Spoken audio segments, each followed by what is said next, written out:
Hello student, Pradeep गिरी 11-12 academy में आपका स्वागत है। लास्ट टाइम जो हमने 11 का चैप्टर स्टार्ट किया है दैट इज साउंड। और साउंड में जो हमारा टॉपिक चल रहा था वो था टाइप ऑफ प्रोग्रेसिव वेव। उसमें से ट्रांसवर्स वेव हमने कवर कर लिया है। अब हम आ रहे हैं लॉन्गिट्यूडनल वेव। उससे पहले जो हमारे साथ नए स्टूडेंट ज्वाइन हुए उनको बता देता हूँ, हम ऐप पे भी अवेलेबल है जिसका नाम है Pradeep Giri college and school. वहाँ से आप हमसे इंटरेक्ट कर सकते हैं, 1-to-1 स्टडी कर सकते हैं। तो वो भी याद रखो, अगर आपको हमसे कोर्स परचेज करके सीखना है तो Pradeep Giri college and school app download कर लो।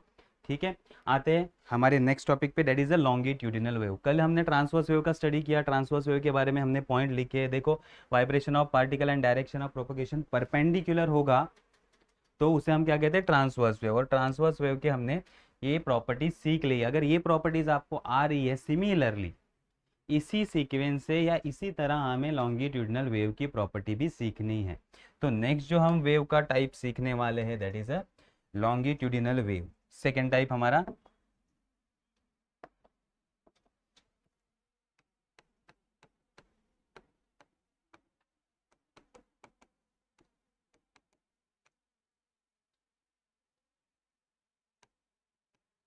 अब इसको वापस जो हमने दो लाइंस हमने लिखा था, लॉन्गिट्यूडिनल एल है तो हम एल को ड्रॉ कर लेते हैं यहाँ। ये एक एल, ये पैरेलल का साइन बन गया। एक को हम नाम देंगे vibration of particle,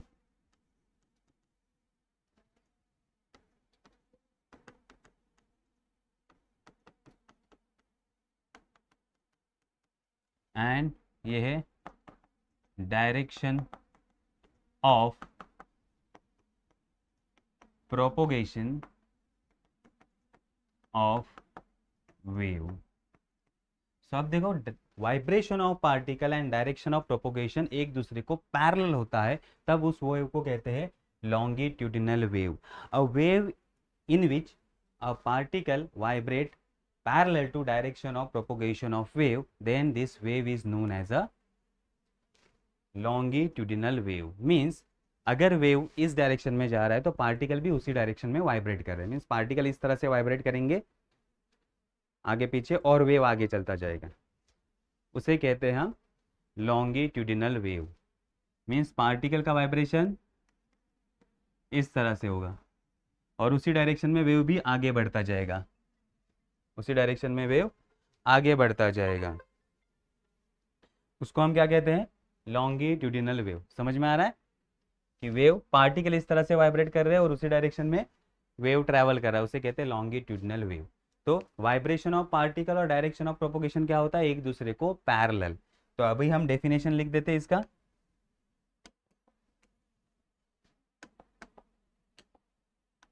a wave in which a wave in which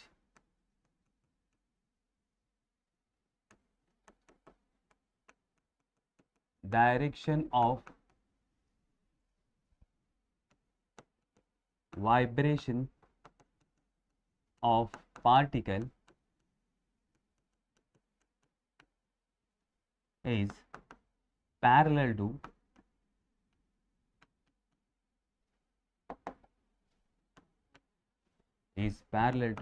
direction of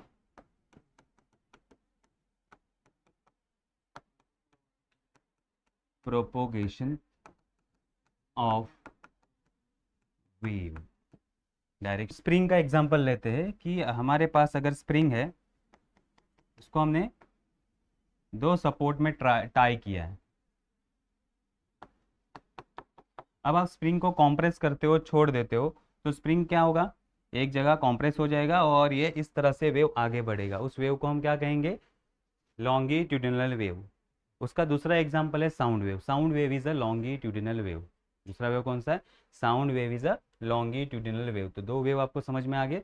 तो स्प्रिंग में कैसा वेव क्रिएट होगा, इस तरह से एक जगह नज़दीक आ जाएगा स्प्रिंग, एक जगह दूर चला जाएगा, फिर से नज़दीक आ जाएगा, फिर इस तरह से वेव ट्रैवल करेगा। तो वाइब्रेशन इस तरह से होगा और वेव आगे भी उस तरह से जाता रहेगा, उसे हम क्या कहते हैं, लॉन्गिट्यूडिनल वेव। ठीक है, चलो, तो लॉन्गिट्यूडिनल वेव समझ में आ गया। तो अब हम आते हैं characteristics of a longitudinal wave.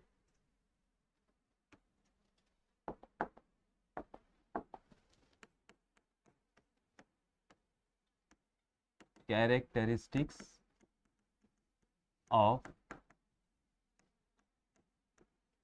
Longitudinal wave. तो अगर आपको ट्रांसवर्स वेव अच्छे से याद है तो आप आराम से लॉन्गिट्यूडिनल वेव की कैरेक्टरिस्टिक्स लिख सकते हैं। थोड़ा सा चेंजेस है, बाकी सारे कंसेप्ट या जो सारे पॉइंट आपको उसी तरह से लिखने होंगे। तो पहला जो हमारा पॉइंट होगा इसमें ये होगा डेफिनेशन। क्या होगा? Definition, that is vibration of particle. अब मैं शॉर्ट में लिखता हूं, vibration of particle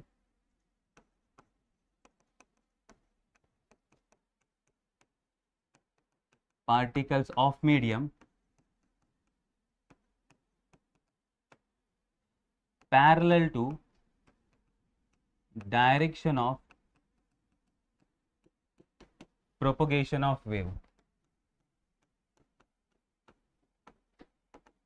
propagation of wave। ठीक है, ये हो गया हमारा फर्स्ट पॉइंट जो कि डेफिनेशन था। अब आते हैं हम सेकेंड पॉइंट पे। सेकेंड पॉइंट क्या है हमारा? जब भी ये वेव ट्रैवल करेगा तो मीडियम दो पार्ट में डिवाइड होता है, एक को कहा जाता है कॉम्प्रेशन और दूसरे को कहा जाता है rarefaction. So medium divided into medium divides into two parts,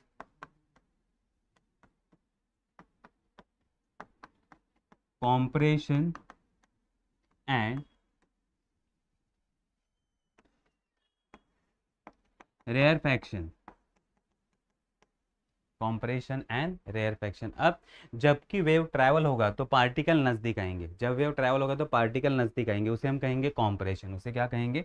compression. तो इस तरह से पार्टिकल नजदीक आएंगे, उस पार्ट को हम कहेंगे compression.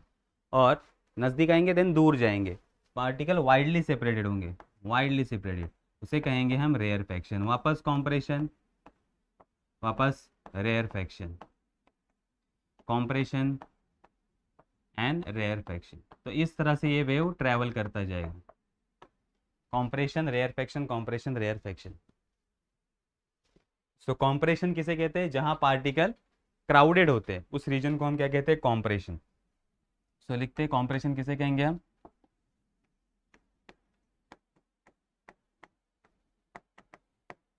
Compression, particle of medium, particles of medium crowded, जहां भी क्राउडेड होंगे कि उसे हम क्या कहेंगे? कॉम्प्रेशन। और रेयरफैक्शन किसे कहेंगे? Particle of medium widely separated,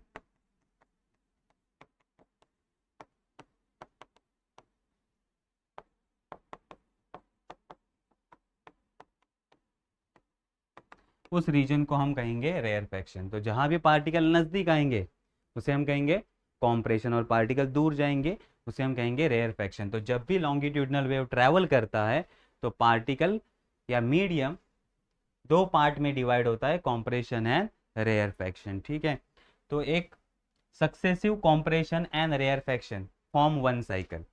वापस सेम पॉइंट्स, वहां क्रस्ट एंड ट्रफ थे ट्रांसवर्स वेव में, यहाँ लॉन्गिट्यूडिनल वेव में क्या आ गए उसकी जगह? Compression and rarefaction. So one compression and rarefaction form one cycle, one compression and successive rarefaction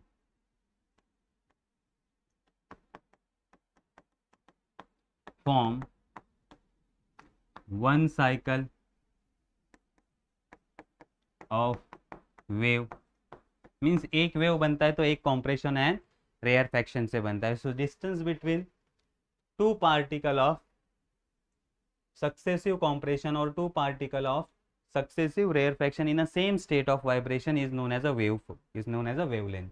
तो इसमें से एक पॉइंट ले लो, इसमें से जो कि सेम स्टेट ऑफ वाइब्रेशन में है, ऐसे पार्टिकल को आप उस पार्टिकल के बीच का डिस्टेंस फाइंड आउट करोगे तो उसे हम क्या कहेंगे, वेवलेंथ। लेकिन वो पॉइंट लिखने की जरूरत नहीं, इजी इजी पॉइंट हम लिखते जाएंगे। तो one compression and successive rarefaction from a one cycle of wave. Then energy transfer किसकी वजह से होगी, इसमें compression and rarefaction. So energy transfer in particle to particle, so energy transfer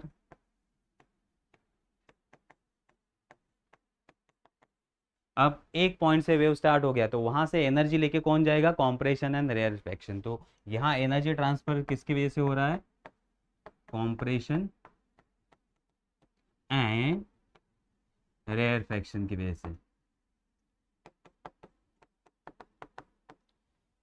compression and rarefaction is responsible for energy transfer in a medium from one point to another point। ये समझ में आ गया। अब आते हैं हम नेक्स्ट पॉइंट पे।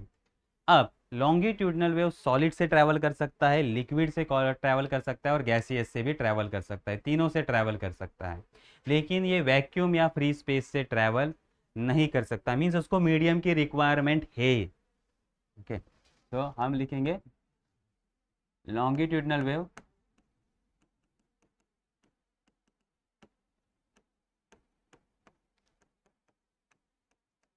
travel through solid, liquid and gases। तो तीनों मीडियम से ये ट्रैवल करता है, सॉलिड, लिक्विड एंड गैसेस से। लेकिन ये फ्री स्पेस से या फिर वैक्यूम से ट्रैवल नहीं कर सकता। ठीक है, तो ये समझ में आ गया, longitudinal wave travel through solid, liquid and gases. Next point, जब भी लॉन्गिट्यूडनल वेव ट्रैवल होगा मीडियम में तो वहां प्रेशर और डेंसिटी चेंज होगी। Okay, pressure and density changes, pressure and density of medium changes. कैसे चेंज होगा, देखो जब भी कॉम्प्रेशन होगा, तो पार्टिकल नजदीक आएंगे, पार्टिकल क्या होंगे, नजदीक आएंगे। और अगर पार्टिकल नजदीक आ गए तो डेंसिटी बढ़ गया, जितने कम रीजन में ज्यादा पार्टिकल रहेंगे डेंसिटी ज्यादा।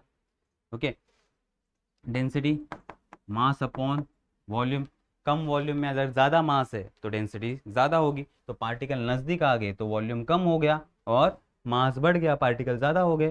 सो यहाँ डेंसिटी इंक्रीज होती है। जैसे ही पार्टिकल नज़दीक आएंगे तो प्रेशर भी बढ़ेगा। जब आप किसी चीज़ को प्रेस करते हो तो प्रेशर क्या होता है, बढ़ता है। तो कॉम्प्रेशन है जहाँ प्रेशर बढ़ता है और डेंसिटी बढ़ती है, ये याद रखो, प्रेशर एंड डेंसिटी कॉम्प्रेशन में बढ़ती है। और जब भी रेयरफेक्शन होगा, पार्टिकल दूर चले जाएंगे, पार्टिकल क्या हो जाएंगे, दूर चले जाएंगे। तो अगर सेम वॉल्यूम लेते तो उसमें मास कम आएगा तो डेंसिटी डिक्रीज होगी, डेंसिटी डिक्रीज एंड प्रेशर भी डिक्रीज होगा। तो ये हाई प्रेशर और हाई डेंसिटी वाला रीजन होता है कॉम्प्रेशन, और रेयरफेक्शन लो डेंसिटी और लो प्रेशर वाला रीजन होता है। क्योंकि कॉम्प्रेशन में पार्टिकल नजदीक आते हैं, जैसे ही पार्टिकल नजदीक आएंगे प्रेशर बढ़ेगा, डेंसिटी बढ़ेगी। जैसे ही पार्टिकल दूर चले जाएंगे प्रेशर घटेगा, डेंसिटी भी घटेगी। ठीक है, तो याद रखना है प्रेशर एंड डेंसिटी चेंजेस। तो कैसे चेंज होगा, तो हम लिखते हैं कॉम्प्रेशन, कॉम्प्रेशन में क्या होगा,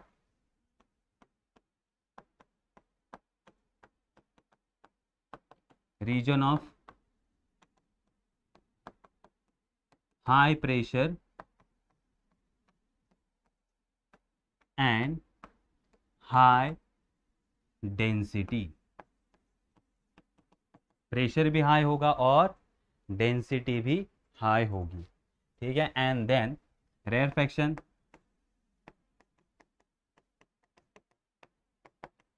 region of low pressure and low density.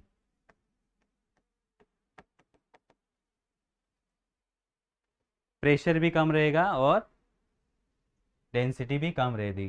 तो जब भी लॉन्गिट्यूडनल वेव ट्रैवल करता है मीडियम में तो कॉम्प्रेशन रेयरफेक्शन, तो प्रेशर बढ़ेगा घटेगा, बढ़ेगा घटेगा, डेंसिटी बढ़ेगी घटेगी, बढ़ेगी घटेगी। इसलिए किस में चेंज होता है? प्रेशर और डेंसिटी में चेंज होता है। अब जब भी प्रेशर और डेंसिटी कम ज़्यादा होती है तो वॉल्यूम चेंज होता है। तो ये मीडियम किस में इलास्टिक होना चाहिए? Medium elastic in a volume. तो नेक्स्ट पॉइंट, मीडियम किस में इलास्टिक होना चाहिए? इलास्टिक इन वॉल्यूम मीन्स उसका वॉल्यूम चेंज होना ज़रूरी है। ट्रांसवर्स वेव में शेप चेंज होना ज़रूरी है। इलास्टिक इन अ शेप, इसमें elastic in a volume, volume कम ज़्यादा होना ज़रूरी है, वॉल्यूम चेंज होना, इलास्टिक होना, जैसे ही चेंज होगा वापस अपनी जगह पे आना चाहिए। सो मीडियम किस में इलास्टिक होना चाहिए? वॉल्यूम में होना चाहिए। Next,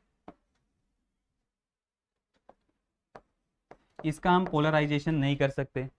okay, polarisation not possible, polarisation not possible. अब ये क्यों पॉसिबल नहीं होगा? क्योंकि जिस डायरेक्शन में वेव ट्रेवल करता है उसी डायरेक्शन में पार्टिकल क्या होता है? वाइब्रेट करता है। उसी डायरेक्शन में पार्टिकल वाइब्रेट करता है और हमें क्या करना होता है? इसको कंस्ट्रेन करना होता है। पोलराइजेशन मीन्स एक डायरेक्शन में ही पार्टिकल वाइब्रेट करो, ऐसा हमें कंस्ट्रेन करना पड़ता है। तो अगर हम पार्टिकल का वाइब्रेशन रोकने जाएंगे या कंस्ट्रेन करने जाएंगे तो वेव ही रुक जाएगा, क्योंकि वेव जिस डायरेक्शन में जा रहा है उसी डायरेक्शन में पार्टिकल, और इस पार्टिकल को रोकने जाएंगे तो वेव ही रुक जाएगा। इसीलिए हम लॉन्गिट्यूडनल वेव को पोलराइज नहीं कर सकते। तो याद रखना है कि ट्रांसवर्स वेव और लॉन्गिट्यूडनल वेव को आइडेंटिफाई करने वाली जो भी प्रॉपर्टी है that is a polarisation, that is a polarisation. Polarisation से हम पता लगा सकते हैं कि लॉन्गिट्यूडनल वेव है या फिर ट्रांसवर्स वेव है। ठीक है, उसके बाद सिंपल क्वेश्चन आपको पूछा जाता है, distinguish between longitudinal wave and transverse wave. Longitudinal wave है ना ट्रांसवर्स वेव, इन दोनों में डिस्टिंग्विश क्या है? तो ऑलरेडी पॉइंट तो हमारे पास है, तो वही पॉइंट देखो, transverse wave and longitudinal wave. तो पहला जो पॉइंट होगा वो डेफिनेशन का होगा। पहला पॉइंट कौन सा होगा? डेफिनेशन का, that is vibration of particle is perpendicular to the direction of propagation of wave. तो पार्टिकल का वाइब्रेशन और डायरेक्शन ऑफ प्रोपोगेशन एक दूसरे को परपेंडिकुलर होगा तो उसे हम कहते हैं transverse wave. Longitudinal wave, vibration of particle parallel to the direction of propagation of wave. तो जिस डायरेक्शन में वेव जा रहा है उसी डायरेक्शन में पार्टिकल वाइब्रेट कर रहे हैं तो उस वेव को हम क्या कहते हैं? Longitudinal wave. जब ट्रांसवर्स वेव ट्रैवल करेगा तो मीडियम डिवाइड करता है क्रस्ट और ट्रफ में। मीडियम किस में डिवाइड करता है? क्रस्ट एंड ट्रफ में। जब लॉन्गिट्यूडनल वेव ट्रैवल करेगा तो मीडियम डिवाइड होगा कॉम्प्रेशन एंड रेयरफेक्शन में, कॉम्प्रेशन एंड रेयरफेक्शन में। Second point, crust, trough, compression and rarefaction. Third point, transverse wave solid और सरफेस ऑफ लिक्विड से ट्रैवल कर सकता है। लॉन्गिट्यूडनल वेव सॉलिड, लिक्विड और गैसेस से ट्रैवल कर सकता है। ठीक है, पॉइंट समझ में आए? Then fourth point, transverse wave का पोलराइजेशन पॉसिबल है और लॉन्गिट्यूडनल वेव का पोलराइजेशन पॉसिबल नहीं है। लास्ट वाला पॉइंट, ट्रांसवर्स वेव को ट्रैवल करने के लिए medium elastic in a shape. Medium के पास जो प्रॉपर्टी होनी चाहिए that is elastic in a shape. तो जब भी शेप में वो इलास्टिक होगा तो ट्रांसवर्स वेव ट्रैवल करेगा तो शेप चेंज होगा। ओके, लॉन्गिट्यूडनल वेव के लिए कौन सी प्रॉपर्टी चाहिए मीडियम के पास? Medium elastic in a volume. Medium volume में इलास्टिक मीन्स उसका वॉल्यूम, कॉम्प्रेशन, रेयरफेक्शन होना चाहिए। तो ये 5 प्रॉपर्टी या 5 आप पॉइंट्स लिख सकते हो। छठा पॉइंट अगर आपको लिखना है तो एग्जाम्पल, ट्रांसवर्स वेव का एग्जाम्पल है लाइट वेव जो कि इलेक्ट्रोमैग्नेटिक वेव है, और लॉन्गिट्यूडनल वेव के लिए साउंड वेव आप लिख सकते हो। तो आपके 6 पॉइंट कवर हो जाएंगे। ठीक है, तो इजीली जब भी आप नोट्स बनाओगे लॉन्गिट्यूडनल वेव या ट्रांसवर्स वेव का तो इस तरह से ही बनाना, डिस्टिंग्विश वाला ही बनाना। तो दोनों में पॉइंट सेम आए, दोनों का डेफिनेशन, देन दोनों के सारे पॉइंट ऐसे लिखो कि दोनों एक का स्टडी करने के बाद दूसरे का स्टडी ऑटोमेटिकली हो जाएगा।